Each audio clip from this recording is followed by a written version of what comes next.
itong lomi overload naman nga lulutuin natin dito sa aking higanting kawa para ipamigay. So ready na itong mga overload nating pangsahog at mga ingredients. So magsimula na tayo. So maglagay na tayo ng mantika.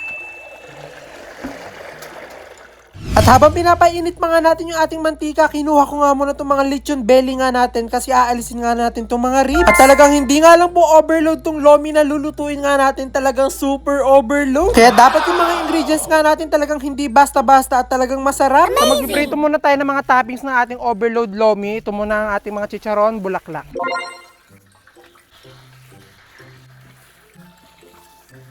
At talagang hindi pa nga naluluto nga itong lomi nga na gagawin nga natin. Talagang sobrang na ako na-excite kasi grabe nga talaga yung overload na gagawin natin. Isa nga po talaga ang lomi sa mga favorite ko nga na pagkain. Kaya pag bumibili nga ako ng lomi dito sa amin, talagang pinipili ko nga overload. Pero minsan talaga nakukulangan pa ako sa sahog. Kaya ngayong araw nga po ako babawi nga ng sobra. Lahat nga po ng mga sahog nga na gusto ko mailagay nga sa lomi, talagang ilalagay ko. At hindi nga lang po ako matutuwa nga dito sa gagawin nga nating overload lomi kasi buong barangay ngayon makakakain nga nito. At maya nga lang din po naluto na nga itong mga masasarap nga nating chicharon bulaklak. Kaya dali-dali ko na nga itong inahon at sinunod ko na nga iprito itong mga lumpiang Shanghai natin. Isa nga po kasi sa mga sahog nga ng mga overload lomi, ito nga lumpiang Shanghai at talagang gustong-gusto ko nga rin ito sa lomi. At matapos nga po maluto nga po itong mga lumpiang Shanghai nga natin, sinunod ko na nga rin pong ilagay itong ating mga beef siomai. At bago nga po pala ang lahat, gusto ko nga po pala magpasalamat sa lahat po ng sumusuporta nga po sa akin at nanonood lagi ng mga vlog ko kasi ngayon po ay 18 million followers na tayo. Kaya abang-abang na nga po sa mga nakafollow nga sa akin dyan kasi meron po ako mga bonggang sorpresa sa inyo. At mabalik na nga po tayo dito. Maya-maya nga lang din po yung unti-unti na nga naluluto nga itong masasarap nga nating toppings. Kaya nung naluto na nga itong mga siomai nga natin, sinunod ko na nga rin iluto itong mga squid ball. At sa sobrang dami nga po nitong mga niluluto ko nga po sa sahog para sa ating super overload lomi, talagang na-excite na nga ako kasi sigurado ako na dito pa nga lang sa sahog ng ating lomi, talagang busog na nga yung mga pagbibigyan natin. At after nga po maluto ngayon, napakarami natin squid ball, sinunod ko na nga rin pong iluto nga itong mga kikiam nga natin. At habang nagluluto nga ako nito, talagang ready na nga rin yung ating lechon belly. Ipiprito na nga lang itong mga lechon belly nga natin kasi napakuluan na nga siya ng sobrang habang oras.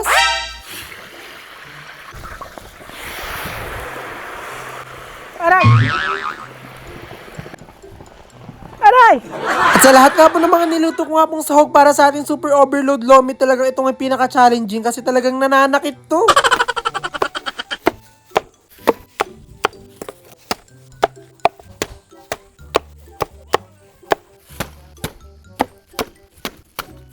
Natin.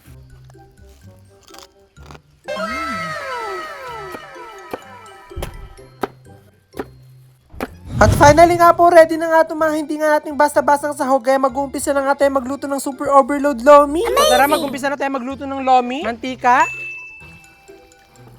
bawang, sibuyas.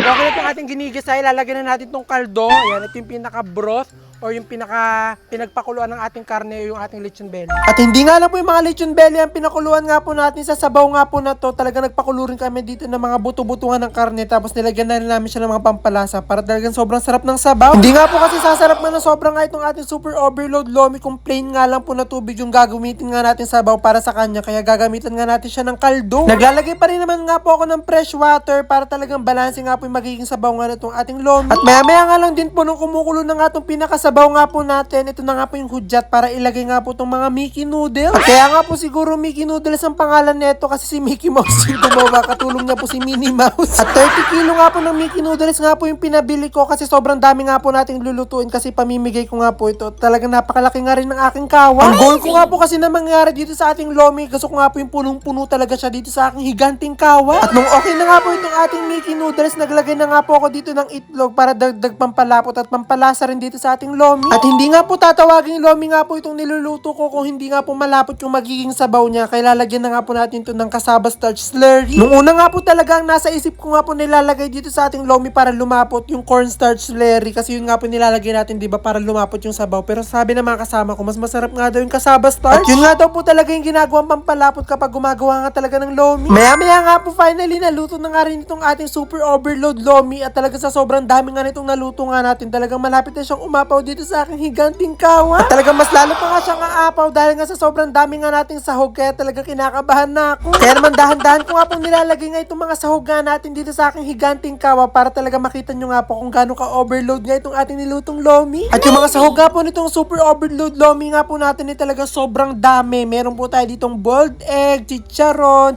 bulaklak, squid ball, kikiam, Shanghai, siomay. Makahinga. Muntik na nga po ako malagutan nga ng hininga sa sobrang dami nga po nating sahog. Kaya tignan nyo na nga lang po dito sa ibabaw ng ating higanting kawa. At finally nga po matapos nga po ang mahabang oras sa pagluluto nga po natin dito ay finally naluto na nga rin po itong ating super overload lomi. Kaya talagang hindi na nga ako nagpatumpik-tumpik pa at dali-dali na nga kami nagbalot nga dito kasi maggagabi na nga sa sobrang habang nga ng oras sa pagluluto dito. At kahit nga pinaglalagay na nga po namin sila sa lagayan, talagang overload pa nga rin po yung sahog nga nila na tipong hindi na nga makita yung noodles. At dahil nga po punong-puno nga po yung aking kawa, talagang sobrang dami nga po nating naluto, talagang sobrang dami nga rin po nating mabibigyan ng pagkain ngayong araw. Kaya hindi na nga po kami nagpatumpik-tumpik pa at dali-dali na nga kami pumunta nga sa lugar kung saan nga natin pamimigay nga itong mga naluto kong super overload lomi. At sa sobrang dami nga po nating naluto, talagang lahat nga ng mga bata po dito ay mabibigyan nga natin, pati nga yung mga matatanda. Kasi bukod nga po dito sa sobrang dami nga po naming nabalot, talaga meron pa po kaming dala na lagay na punong-puno nga rin po ng super overload lomi natin. At sobrang saya na naman nga po ng puso ko kasi nakapagmamahagi na naman po tayo ng masasarap na mga pagkain. Amazing!